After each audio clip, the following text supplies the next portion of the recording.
The broadcast is now starting. All attendees are in listen-only mode. Hello, everyone, and welcome to today's webinar, The Ideal Construction Dashboard. Before we get started, I would like to go over a few items so you know how to participate in today's event. When you join today's webinar, you selected to join either by phone call or computer audio. If for any reason you'd like to change your selection, you can do so by accessing your audio pane in your control panel. You will have the opportunity to submit text questions to today's presenters by typing your questions into the questions pane of the control panel. You may send in your questions at any time. We will collect these and address them during the Q&A session at the end of today's presentation. I would now like to introduce today's presenters, Dennis Engelbrecht and Wayne Rivers. Good afternoon, everyone. Thank you very much for participating in our webinar. We hope this will prove to be a good use of your time and provide you lots of good information. Just to make sure you don't wear your hands out trying to take notes, we'll send out within about 24 hours or so the PowerPoint here, the audio recording of the webinar, and Dennis's white paper, which is associated with this webinar. So lots of stuff for you to sink your teeth into following the webinar.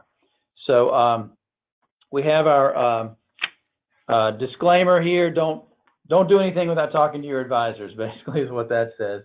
And then we want to get to the what you'll learn page pretty quickly. So let me bring Dennis in at this point. Hello, everybody. Glad to have you with us today. As we talk to our peer members in our peer groups and our construction clients across the country, it's pretty interesting the wide variation that our members have in terms of how they collect, use, and evaluate data within their organizations. And as we look at our most successful members, and you may recall in our last webinar about the 10 areas that our most successful members tend to be good at, certainly being good at data and being good at having a great construction dashboard is definitely one of the elements that is common among our most successful members. So we want to discuss really what that means. What is the ideal dashboard? What is a dashboard at all? What are the elements that should be in a dashboard? How do they get used? What makes them valuable as tools? And even what is too much? What is too much data to be tracking where you're so busy looking at the data that you get frozen by it and don't know what to do with it all? Or spend all your time putting data together instead of looking at the actual construction or things that make you successful. So the why here, the real question is, what should I inspect, measure, track in order to recognize and understand the performance trends of my company and to be able to motivate my team to get the job done? So we're going to talk about those various aspects. So the concept of a construction dashboard is simply distilling the various data and trends that are going on in your company or in companies you're working with in a concise fashion so that leadership can stay abreast of the pulse of the organization, make the decisions they need to make, cause things to move for the better wherever that's necessary. So we would definitely recommend that every construction company be data strong. I haven't seen a data strong company yet that doesn't perform better, gets in trouble, has losing or non-performing jobs on a regular basis. There's a definite correlation with success in being data strong. So what is data strong?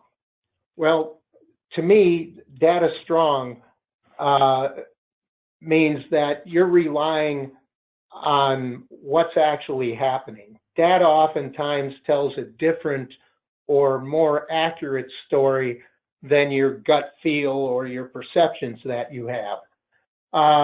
and sometimes it confirms those gut feel and perceptions and makes it easier to act on things.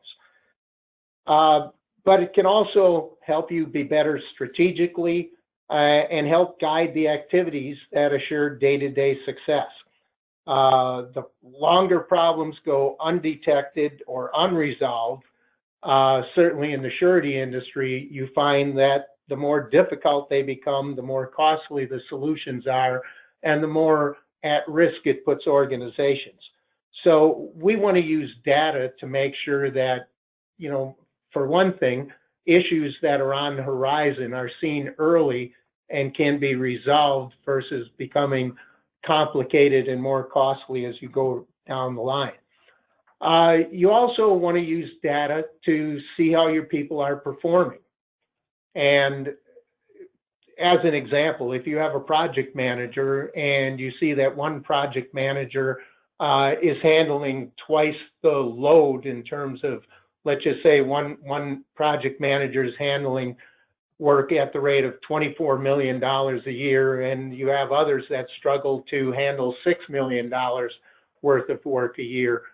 You should have data, first of all, to let you know what they are carrying, but also then, there's probably information within that. Is the 24 million one single job, and therefore he's able to handle more because it's bigger jobs, and the 6 million divided up among 13 or 14 little jobs? Those are big factors. But then again, in this example of being data smart, let's say, for example, we see the fellow who's carrying $6 million worth of work is not performing well. They're having more jobs that are fading or showing profit fade than your other project managers.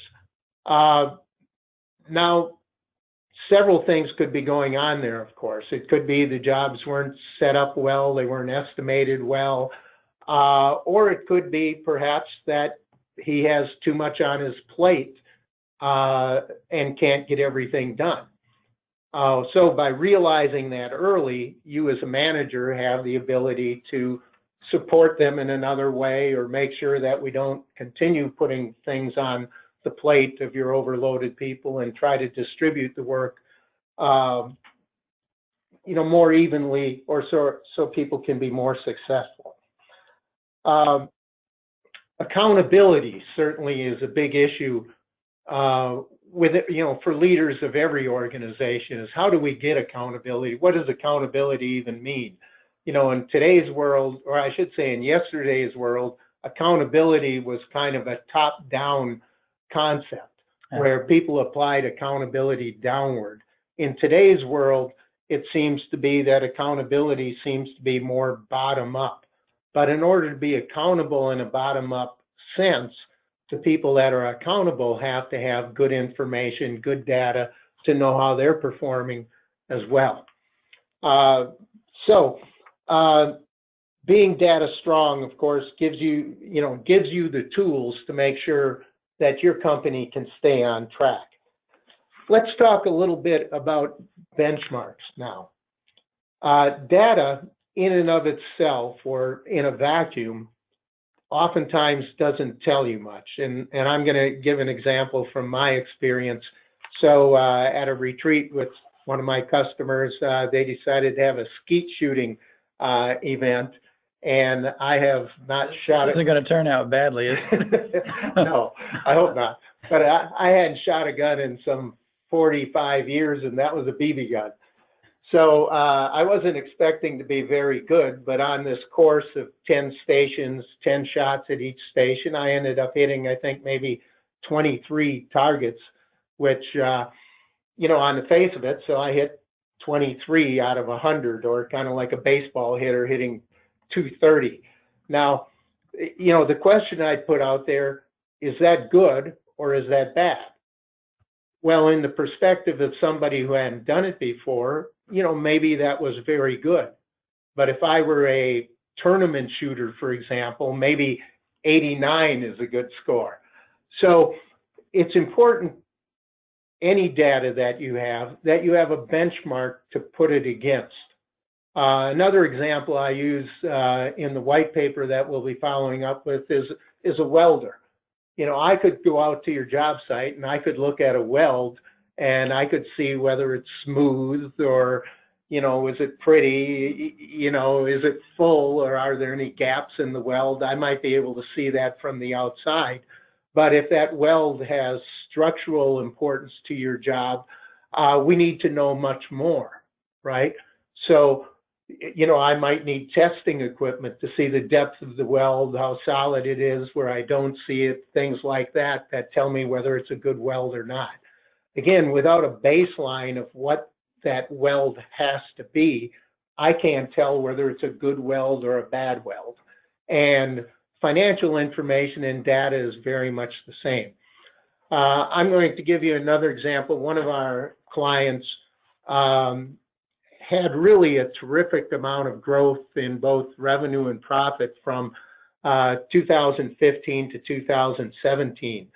And they grew by probably almost 2.5 times in revenue, and their profit went from, I think it was about $1.25 million to northward of $5 million over that time. Sounds fantastic, right? Yeah. And on the face of it, and as a total financial result, it is fantastic. Well, this happens to be a company that does a very good job of tracking its data and even utilizing its data and doing pretty well. So it tracks its gains and fades by every project every month and keeps a nice little dashboard. Each month you can look and see how many gains there are, how many fades there are on their jobs, and what the total amount of dollars those are, and where each of those projects is to date as well. So great information, right? So with this company, as it was growing, it began with a gain to fade ratio of about 80 to 20. There were probably, out of 100 jobs, you'd have 80 gains for 20 fades. By the time we got in the middle of this growth cycle, it was probably about 60-40, and by the time we got to their most profitable year, it was probably about 40-60, 40 fades gains for 60 fades. So, and what it was just growth that they didn't quite have their arms around. so they were overwhelmed by growth and lost efficiency as a result? Exactly, Wayne. So, and also, they didn't grow their infrastructure large enough, so they didn't have enough oversight. A lot of new employees with growth, which is one of the challenges the industry has been facing, and not enough oversight to see it. So what happened is, it was the benchmarks that they were using were great benchmarks, and they were trending negatively. Now, the negative side of this, aside from the trending negatively, and by the way, in a dollar perspective, that went from probably total dollars, if we start with that first year where we had the 80-20 gain to fade, there were probably net write-ups of about $1 million to $1.25 million that year. By the second year, there were net write-downs of nearly $2 million. So that's a $3.25 million swing to the negative, even though their profits increased by over $4 million in the same period. So what you see there is you see a lot of opportunity loss. Now, coming back to the basic topic here of benchmarking. So we have all this great data, and we're looking at this data every month, but it's falling sort of on deaf ears or finding us numb. In other words, we're not reading the trends. So we know, for gain to fades for this particular company, 80-20 was a good ratio and a good benchmark for performance. What we didn't see until later in the cycle was the trending downward. If we had seen the trending downward from that 80-20 to 60-40 in gain to fade, we could have recognized a bit earlier that we were lacking the oversight or suffering from some newer project managers or superintendents. So now, do they have this data, or is this something y'all had to develop in order to ascertain why the gains and fades rolled over? So the data existed. The data was being distributed to management, but the data wasn't being trended or interpreted. So what happens is each month you'd get the data and you'd look at it, but it wasn't telling the full story. So what we were missing there was actually the trending data that would have said, okay, these used to be 80-20 or plus this much, and now they're 60-40 and net even, and now 40-60 and trending backwards. So if you're keeping a data point like what's my gain to fade ratio, and then you're watching it trend, that tells you a story that just looking at the page doesn't tell. So are you saying in a way that it's easy to be overwhelmed by the data and not draw inferences from it? In other words, they were getting the data, but nobody was taking action on it. And maybe, well, two things were happening. Number one, their profits were, in dollar terms, were immense. So that covers up a host of sins, I think. But the other thing is they weren't drawing the correct inferences from the very data they were collecting. And I think, Wayne, you've hit the nail on several items there. In some cases, you can have too much data, but it's what you do with the data, and that's where the importance of benchmarks and trends come in. You have to be looking at data against a benchmark to tell you whether it's good or bad. And then you also have to watch data and see how it's trending. So I'll put this in another way. Let's just say you do most of your work via hard bid, and you're used to winning about 30% of your bids. And this happened to one of our client companies here recently. And they're also very good at tracking their trend data.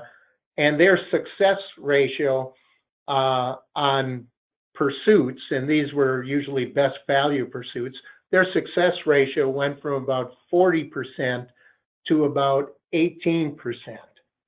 All right.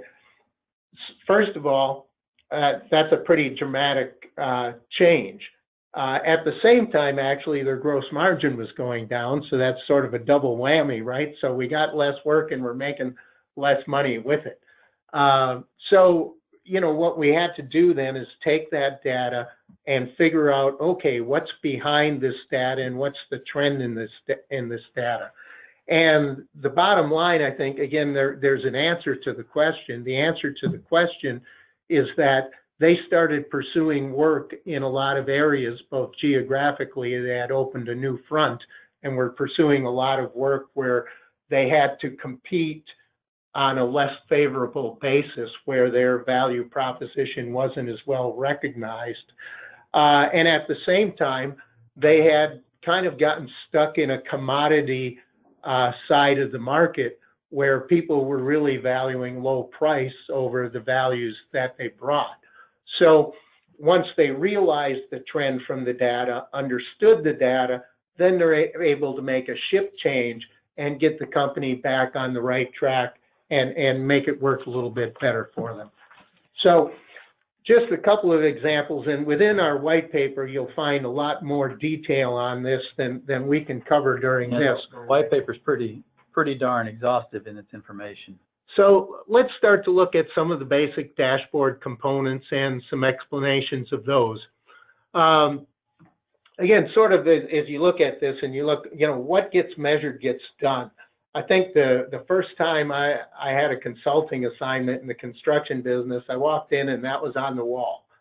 What gets measured gets done. Is that contractor still around? Yeah. And, I think there's probably just nothing truer in business. What gets measured gets done, and that's really a great statement for all of this. So, what do we want to measure? Well, we want to measure profit performance, and I think, a lot of companies have financial statements, of course. Almost everybody's got financial statements. I'm still astounded by the ones who only have financial statements quarterly, or every 6 months, and even some bigger and decent-sized companies who just don't realize the value of timing within the data too, because, kind of like the stories I told you, if you get the data 3 months or 6 months later, it's too late to change those 3 or 6 months. Oh, that's right. Before you actually understand what's going on.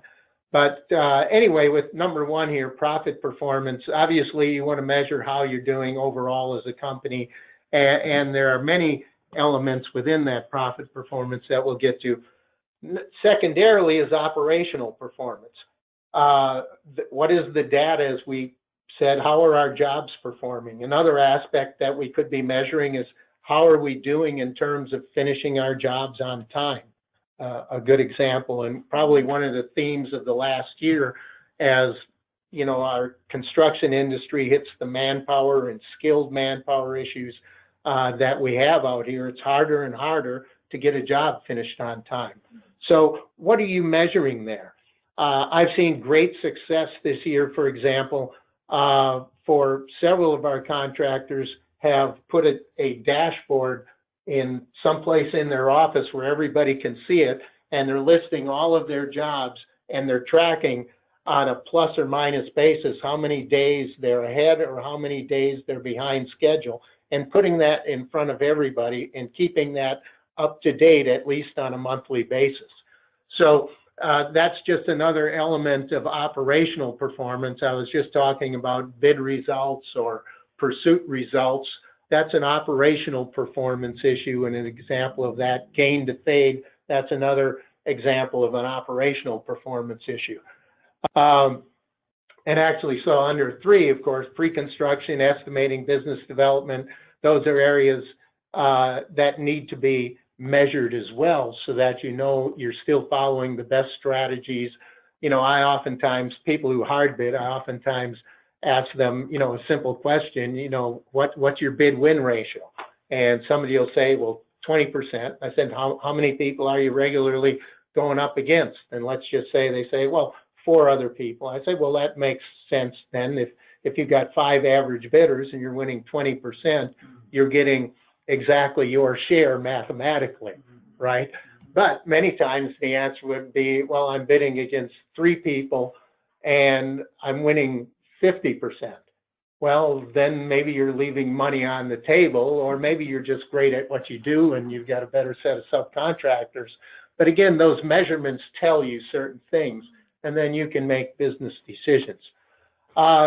We shouldn't neglect culture and organizational metrics. And when people think of being data strong, they oftentimes aren't measuring their culture or their organizational metrics. So true. And you know, construction is it's a thankless business. It's a, what have you done for me lately, and that kind of stuff. And I think that, you know, buried in all these numbers and buried in the pressure to get jobs done on time and profitably, you know, people lose sight of the people side of the business. And one of our consultants says all the time, construction is a people business. Everything comes down to people, irrespective of how automated and mechanized you may be in your company. Ultimately, the decision making comes down to people. And I think it's a shame sometimes that we lose the culture part of the element in the hurry up and get her done kind of mentality that's out there. So, you know, as you look at that culture and organizational metrics, there are things there you can measure, and we'll look at some of those. And then finally, capital and cash management. So we'll go through a bit of the detail on several of these. So profit performance.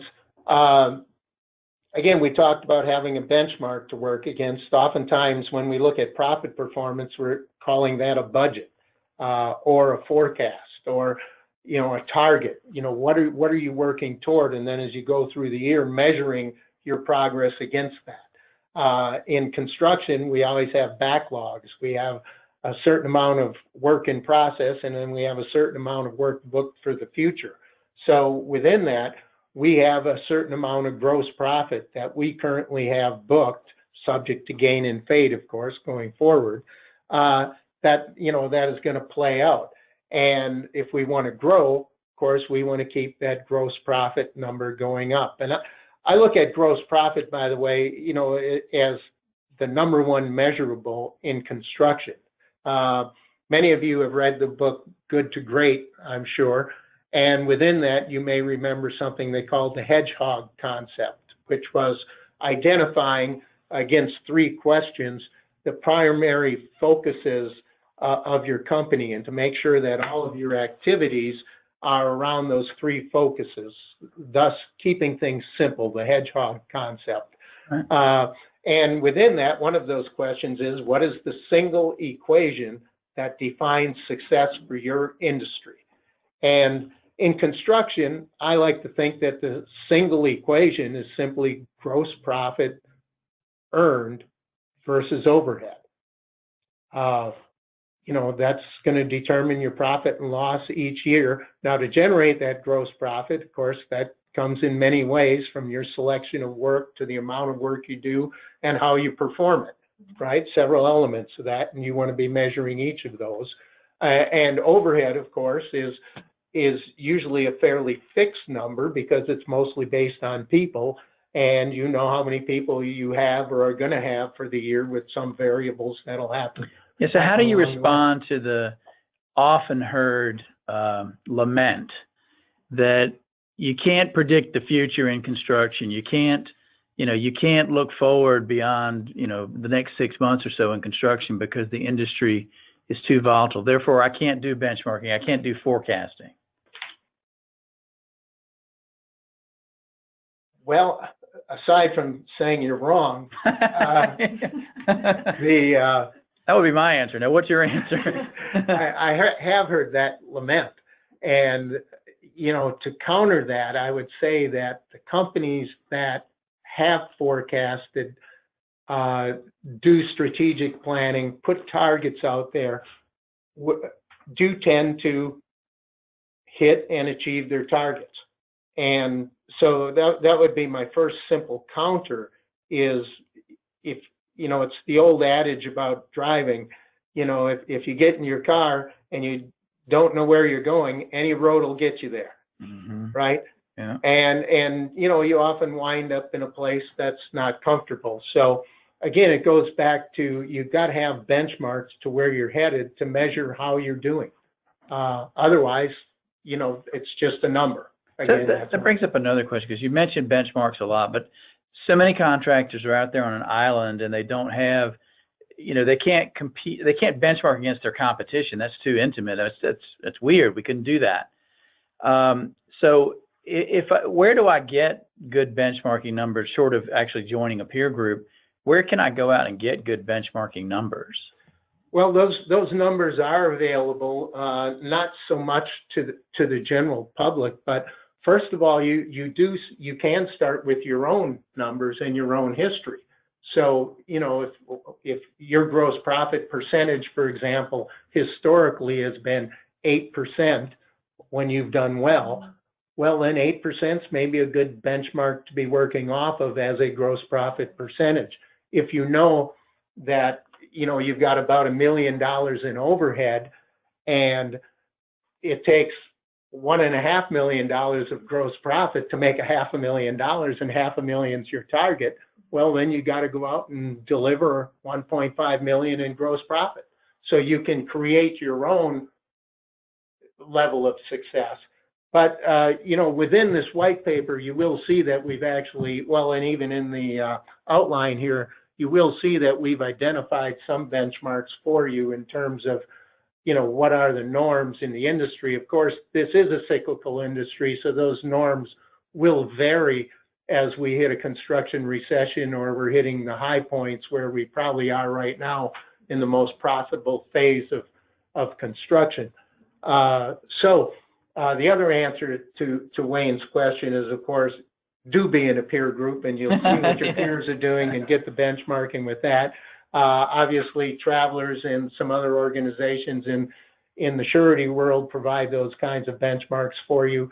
CFMA, the Construction Financial Managers Association, they put out benchmarks, and we use RMA as a basis. That's the formerly Risk Management Associates, which is a group that provides that information for banking and the surety industry. So those benchmarks for how the industry doing is out there. So, and again, those will vary. So these are just some areas here of different types of profit performance, different ways of looking at it. ROA, by the way, return on assets, ROE, return on equity. Return on equity, by the way, over time for medium-sized construction companies, usually around 25% return on equity, sometimes 25 to 50%. Right now, we find most of our companies up there in that 50% return on equity range. Again, we're in one of the more profitable times in our business. So seeing some really good results. Looking at operational performance indicators, we've already mentioned gain to fade, billings latest month. All right, I like to always see what my run rate for my company is. So if I know that to get the amount of gross profit I need to produce about $20 million in revenues, and my run rate is, let's just say, 1.2 million. Well, 1.2 million times 12 is 14.4 million, excuse me. So that's not going to be 20 million. So I know my run rate is below my target. If my run rate's at 2 million, all right, that's going to get me to 24 million. So then my run rate looks pretty good against my target of 20 million. But I like to keep track of where my run rate is. So I know if everybody's running around with their head cut off, maybe it's because my run rate's at $3 million and I'm set up to run, at $2 million a month. So that's another just, benchmark to keep you looking at how things are going. I mentioned different ways to measure schedule. Probably measuring schedule right now is one of the most important things in construction, because schedule also means dollars, of course, because your general conditions are going to be eaten up if you go beyond schedule. And as mentioned, in today's world, with the drawings not quite as good as or complete as they have been, the lack of manpower in all phases of construction, it is hard to finish a job on time. So again, what gets measured gets done. So make sure you're measuring schedule and looking at that on a regular basis. Change orders outstanding. That's an interesting thing, because if you look at losses in construction and jobs going bad, probably if you go through more than half of those, there would have been a claim or a change order out there that at some point somebody in your organization thought you were going to collect on, or thought you were going to deserve or get. So if you think about that, one of the most important pieces of information you can have at any given time in your company is how many unapproved change orders do I have outstanding in my organization. And that may not be a piece of data you've thought about collecting, but that really shows you how much you're at risk. Because if those don't get approved, your costs that go into those, of course, may be lost. If they do get approved, it's fantastic. I had one company finish, $100 million plus mechanical this last year. They finished the year with $7 million in outstanding claims. So they don't know whether they look like they made 3 million, but they might have made 10 million, or they might have lost 4. Wow. No kidding. But a lot at risk there, right? And you should know at each point along the way too. And this goes back to a performance issue. So now, if that's something I'm tracking on a monthly basis, and I see that my unapproved change orders are rising and they're on a particular job, I know to go look at that. And let's find out now, is my project manager handing me a line on what our position is here? Maybe I better get more detail and find out whether I'm truly at risk. Why aren't these being approved? And at what point do I need to get involved, or do we need to send more resources in to fix something if there is a problem, or at least identify if there is a problem? So that's quick. Yeah. We're covering a lot of ground really quickly. So if you folks have questions, just type them into the questions box there, and we'll dig at them as they come over. But this isn't intended necessarily to be a lecture, although webinar formats don't lend themselves to a lot of interaction. But if you do have questions, by all means, send them in, and we'll try to get them answered in the time that we have available. Yeah. And then the next item, contingencies, of course, that's sort of the positive side of this. A lot of times you have contingencies built into a job, or through buyout, you've made some savings, but you may not have recognized that. Just as you know the amount of change orders you have outstanding, you should also know the amount of contingency that could convert to profit you have out there at any given time too.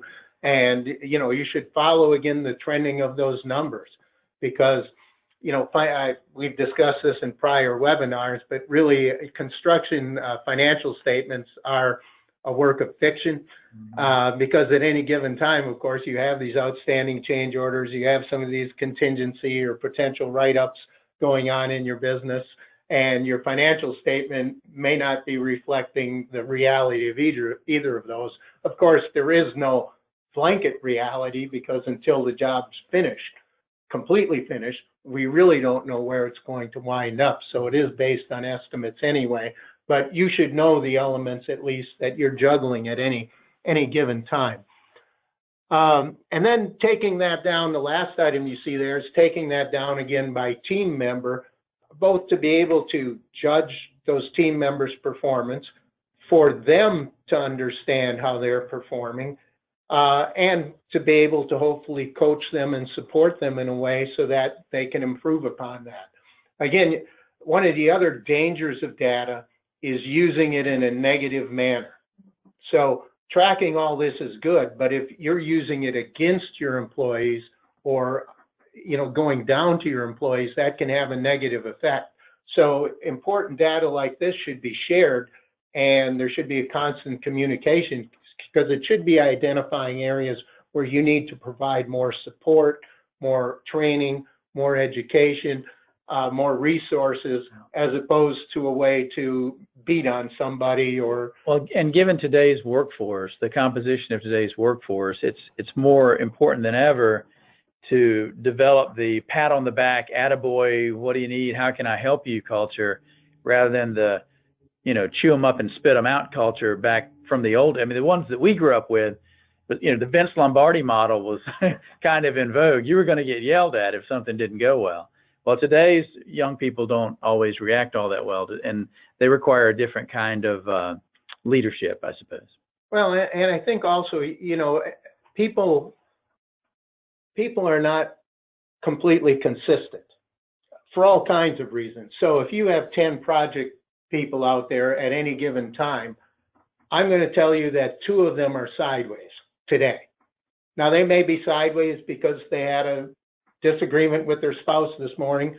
Could be because they just had a baby, they just built a house, they're having marital problems.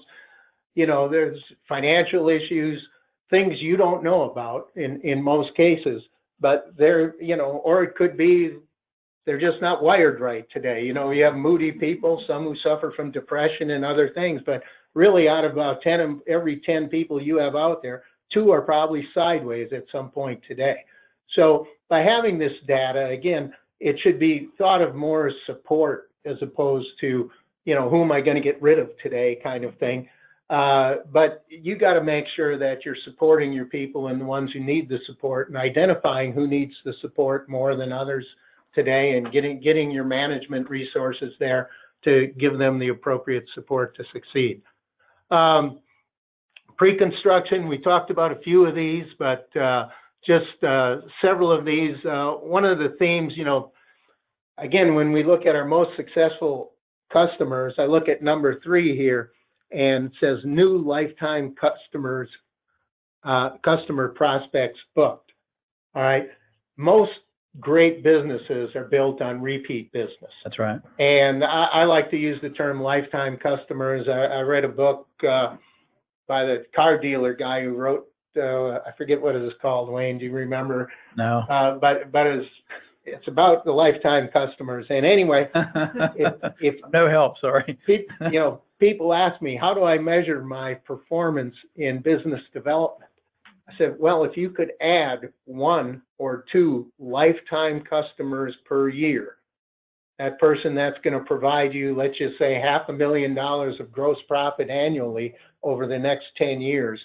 It may be a different definition in your business, but that's just an example. That would be my definition of a lifetime customer. All right.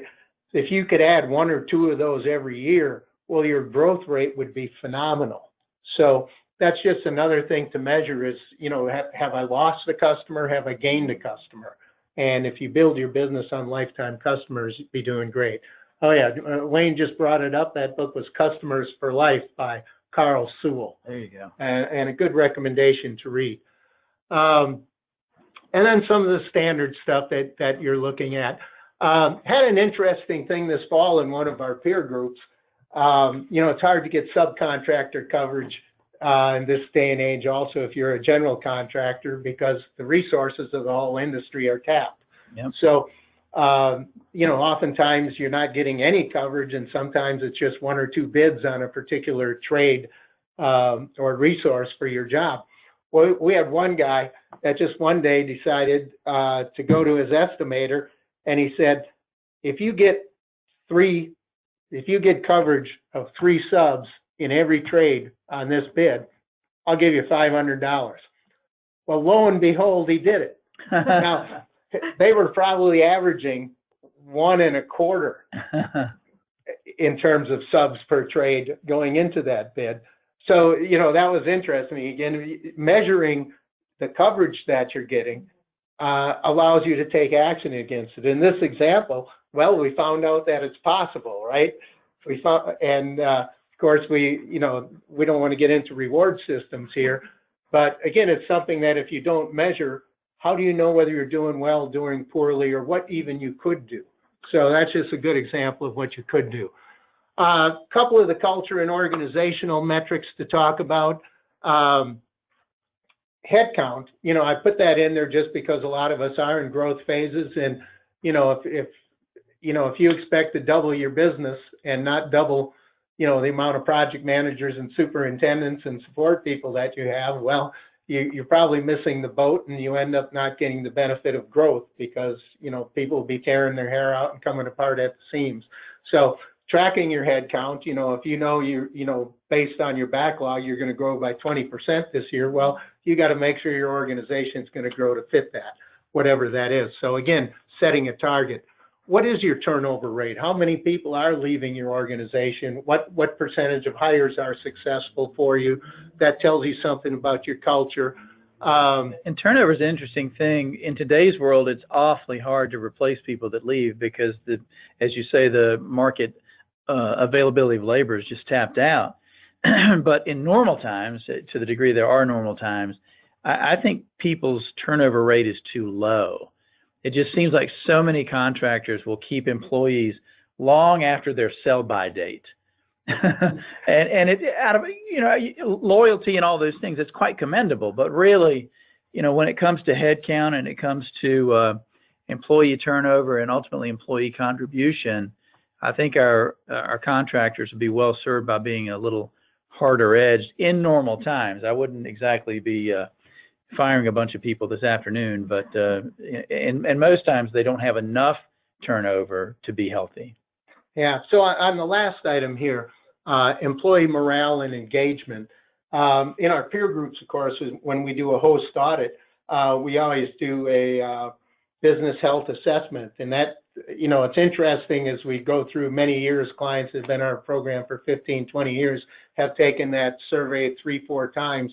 That's really a great measurement. There are some other, consultants out there. I think it's CAI Associates that does those sort of morale and health assessments. I remember I was so impressed that one of our clients, who was a really hard charger, and they did an employee engagement survey. I forget what online tool they used, but it measures employee engagement over a number of factors. And their initial score came back, if I remember right, a 3 or a 4. It was not a number to get excited about.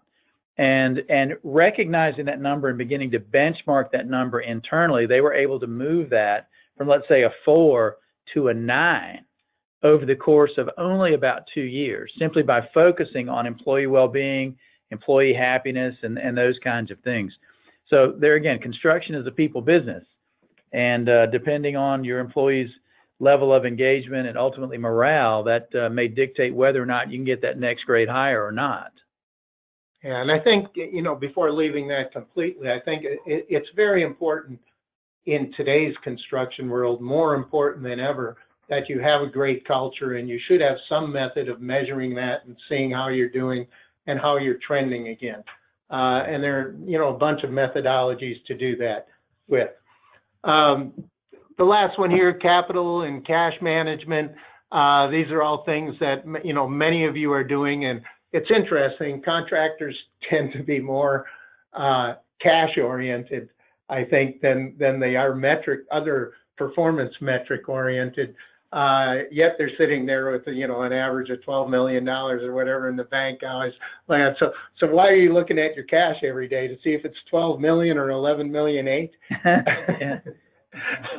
So what exactly is that telling you? Again, so I think, as you look at your metrics, make sure that it's telling you something. If you're spending a whole lot of time on things that aren't telling you anything, maybe you're wasting your time. But there are certainly important things here, like, are you collecting quick enough? Probably very important in today's world. Are you paying quickly enough? What's your days outstanding for your subcontractor payment? What's our collection days, just off the top of your head, what's our collection days for our top performers now, do you think? Well, that's... Depends on industry, I know. But yeah, that's a hard one to put your hands on. It has not improved, I can tell you that. It's, because there's some payees or payers who are more powerful. And, for example, when you get in the industrial realm, if you're working for GM, and I don't know what their specific payments are, but if you're working for GM, they might be dictating that you're going to get paid in 60 days or 90 days. Or somebody. And, but, probably more important for most of you is how quickly are you paying, because subcontractor loyalty is at such a premium in today's world that you've got to pay well to get service. And that goes right down to clubs that are on the line there are applauding you. They're clapping their hands. Well, that is quite important. One of the other things we wanted to talk about here, and it leaves the dashboard piece a little bit, but we are sort of reaching an inflection point in the construction economy. If you listen to the television or you listen to the radio, you're probably daily being barraged about, are we headed toward a slowdown? Are we headed toward a recession? And that question is definitely out there. And I think, if we were going to weigh in on that, we would probably say, yes, we are headed that way. Of course, that's the easy answer. Yeah, the question is when. And, it's starting to look more and more like that's, 18 months away or so, more or less. So, just a couple things to think about here. The way the construction economy works is really around the same economic cycle that you read about with the GDP and recessions and all of that. And if you looked at this in terms of our 4 seasons, winter being the recession time, autumn, as you come out of the recession, then you start to get where you're planting things. So you get from winter to the spring, the early recovery time, and then you get into that period of high growth. And right now, it looks like we may be in the autumn of this last recovery. And autumn's a great time. If you think of autumn, that's harvest time. That's when you probably can reap your highest returns in this business. So, we've had a lot of growth, and now we're getting in the best advantage of the growth. But we're also nearing that point again where the recession's about to hit. And so as we enter, of course, the winter of our weather here, we are thinking about the recession and have a few pieces of advice, I guess. So if you accept that we are in that autumn phase and this is harvest time, then it's probably, we're at that phase where, you're at the greatest advantage in this entire business, and you sort of want to be able to make hay while the sun shines is the old adage. So, our recommendation for most of our customers is really to keep their foot on the gas, build long-term backlog, and put there preferably with public and institutional work. And the reason for that is if you have long-term backlog that's from the developer side of things and a recession or downturn does hit, a lot of that can go away, and it can go away in a minute or become very risky if those projects get in trouble midway or funding gets difficult midway. And we're starting to, as we get into this, again, phase of the economic cycle, we're probably seeing more and more risk out there for those types of issues that we have. But public and institutional work is generally going to happen anyway. So if you get long-term backlog at today's margins and rates, that's a very good thing to have if we do have a recession and you are going into it. And then, you know, what you can all do, of course, is try to keep a strong balance sheet, increase your credit line while times are good and banking is loose. It's always easier to get money when you don't need it. That's right. Of course, apparently that's one of the risks out there in the economy is I understand that debt is rising 10 times faster than the GDP. So apparently a lot of people are heeding that advice and they're getting personal debt or corporate debt? Total debt. Total debt. Okay. Yeah, total debt. Sorry, went forward there. A couple other things to look at here. When the downward cycle does start and pricing starts to worsen, we usually recommend for people to continue to pursue long-term backlog aggressively. You know, if you go back to our last cycle, boy, pricing went downward fast. I can tell you that. You know, so you went out there today and what was an 8% margin, 2 months later was a 6% margin, and 2 months later was a 4% margin, and 2 months later it was practically zero to be able to get a job. And so, you know, it goes down fast. So again, having a lot of backlog, keeping your backlog solid is important. As things start going down, getting low earlier than the next guy to be able to add to that backlog is a good thing to carry you as far as you can until the pricing starts heading up. And of course, we never know with a recession how deep it's going to be, how long it's going to last. So, you know, it may not last you through the recession, but, you know, maybe it'll be a short one and you'll be back on your feet and you know, it'll hit you. If you have a good backlog going in, it may not hit you at all. You may just go right through it. Next item, keep capital in your company or in another pocket, but available to the company, as you don't want to be threatened with low capital or cash when you get in the downturn. Downturn can also be a time of opportunity, whether you're thinking of acquisitions or, you know, getting new customers, things like that. Getting people. I mean, that to me is such an opportunity in recessions. You can pick off some of those super talented people that you've had your eye on for a while. Yeah, great ad there, because other companies that can't keep their people on, your opportunity to build a team is very good at that time. This last item here, you know, and one of the, you know, my favorite stories from the last recession, and one of the companies that came back very strong, one of the things they did is they made a commitment going into the recession that they were going to keep the team together. And I remember the CEO saying, well, I'll put $1 million of my own money in as loss before we ever let a key team member go. So he was willing to take a loss and had the capital in there to take a loss to make sure that he kept his team employed and he had a great team coming out of the recession. When you do need to cut overhead, I guess this is the opposite of what I would say is the don't do. Don't cut your employees' wages, benefits, etc. Cut people unless you absolutely have to. Cut people. And by the way, if you are going to cut wages and benefits, make sure you cut your own more or the top harder. The opposite doesn't work. It's a great way to put your company out of business, demoralize everybody, get people to jump the ship. So you're better off if you can, you know, make some big drastic or whatever cuts you're able to make as business slows down. But try to keep your morale, keep your people happy. Over communicate. We tend to go into bunker mentality when things get bad. What you really need to do is communicate more, not less. So as leaders, it's time for you to stand up should things go down. And then hopefully, this last item is hopefully you've remained efficient. It's actually very interesting. I think if I had an observation of a difference between heading into last recession and heading into this recession, and it may be because the last recession we still call the Great Recession, the depth and length of it, but I see companies operating pretty efficiently today.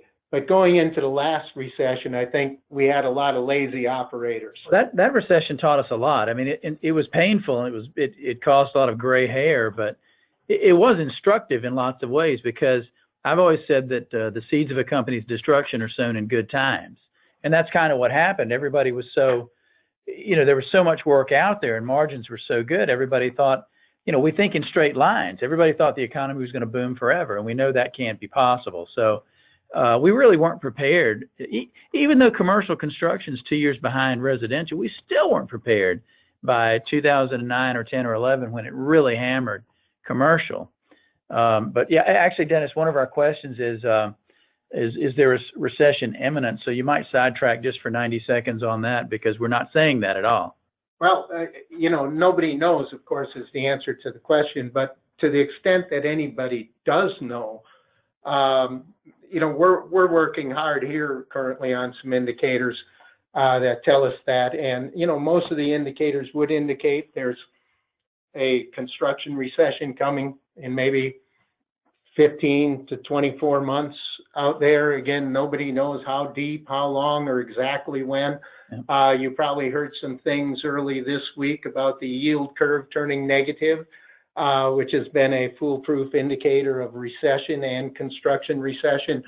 And if you use the 5-year versus the 2-year, it's already turned negative.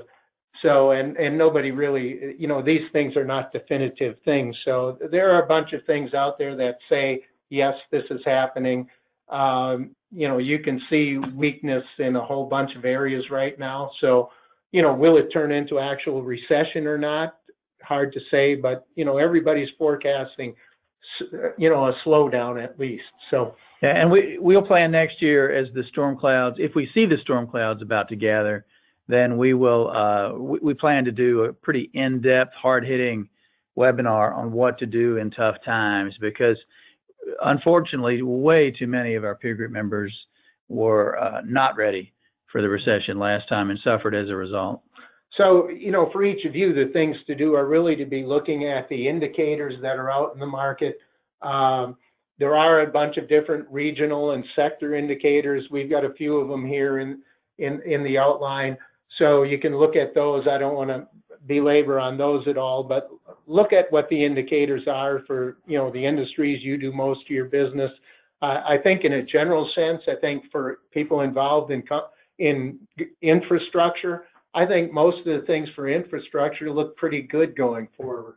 The private side, I think we've hit the top of the cycle and we're nearing that difficult point with, if the Fed continues to raise interest rates, which looks likely they may still have one or two going up, those would put us into dangerous areas, and there are many other dangerous sort of indicators out there for construction as well. So I'd like to open it up at this point for other questions.